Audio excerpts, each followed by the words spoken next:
Halo guys, kembali lagi bersama dengan saya, Guru Online. Kali ini kita akan mempelajari mengenai bab yang ketiga, bagian C, memanfaatkan persaingan sebagai peluang untuk meraih keunggulan ekonomi bangsa. Jadi, saya yakin semuanya pasti sudah membuka atau menonton video bagian A tentang perdagangan internasional kan? Nah, seperti kita ketahui bahwa faktor yang mempengaruhi terjadi perdagangan internasional itu antara lain adalah keunggulan komparatif dan keunggulan mutlak dari masing-masing negara. Nah, dalam hal ini ada seorang tokoh yang bernama Adam Smith. Jadi, menurut Adam Smith, perdagangan antar dua negara terhadap dua jenis barang akan terjadi jika masing-masing negara mempunyai kekuatan di dalam memproduksi barang tertentu. Nah, jadi keuntungan yang diperoleh oleh dua negara tersebut akan mengimpor barang-barang lain dengan harga yang murah daripada memproduksi sendiri. Nah, jadi dengan cara ini, negara mempunyai keunggulan mutlak dan mengimpor barang yang mempunyai kerugian mutlak. Artinya adalah keunggulan mutlak versus kerugian mutlak. Jadi ini adalah teori perdagangan yang dikemukakan oleh Adam Smith.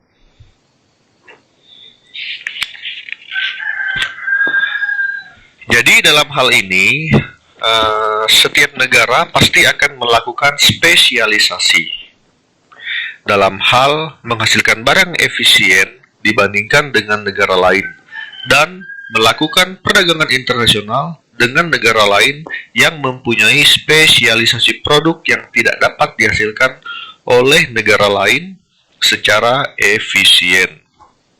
Dalam hal ini kita mengambil contoh, misalnya kerjasama yang dilakukan antara Indonesia dengan Thailand.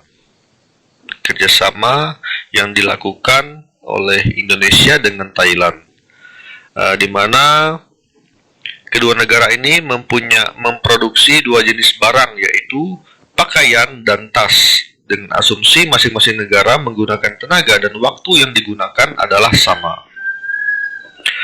Ternyata Indonesia mampu menghasilkan barang pakaian yang lebih banyak, sedangkan Thailand menghasilkan tas yang lebih banyak.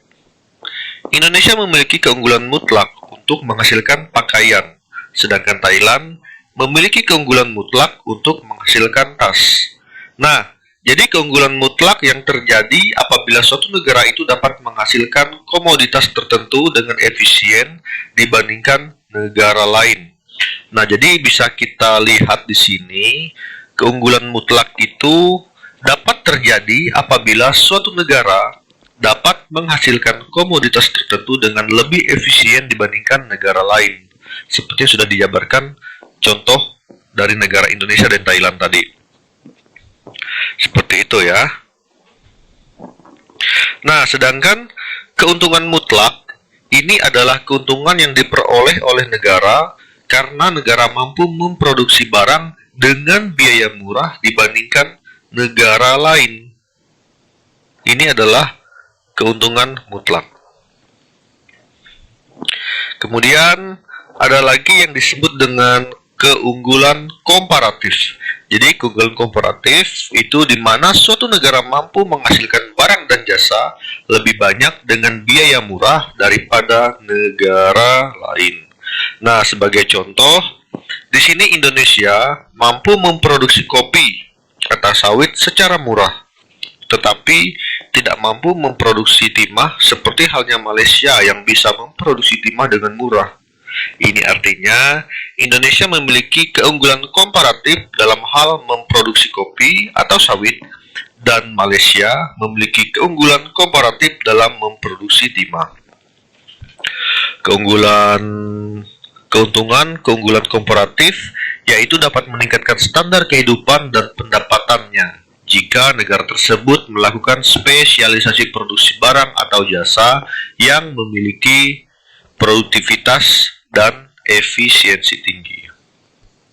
Nah, jadi berdasarkan penjelasan yang sudah dibahas sebelumnya tentang keunggulan komparatif dan keunggulan mutlak, maka Indonesia tentu memiliki produk unggulan, komoditas ekspor yang dapat dijadikan sebagai penerimaan devisa bagi negara kita.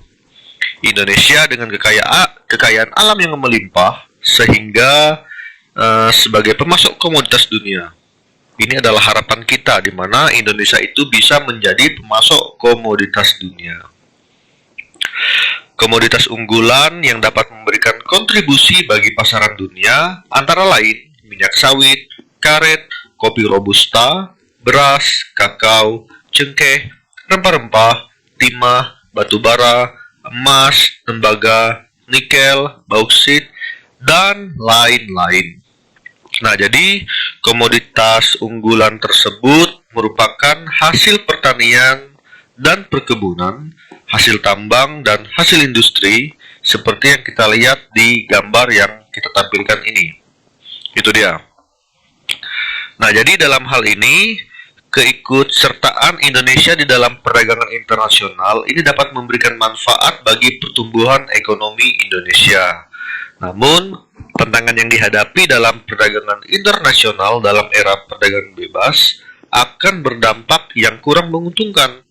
Antara lain, terjadinya eksploitasi ekonomi, kemudian pudarnya identitas kebudayaan, dan ancaman fisik lingkungan.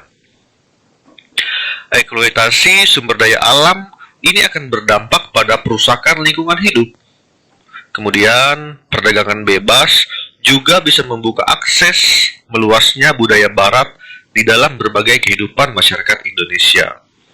Peluang yang dapat dilakukan dalam era perdagangan bebas yaitu mengandalkan kekayaan sumber daya alam dan melimpahnya tenaga kerja yang dimiliki untuk menghasilkan produk yang mampu bersaing di pasar Indonesia dengan biaya produksi yang murah. Nah, demikianlah pembahasan materi ini. Apabila ada pertanyaan, silakan tulis di kolom komentar. Saya mohon maaf apabila ada kesalahan di dalam penyampaian materi ini. Sekian dan terima kasih. Selamat belajar.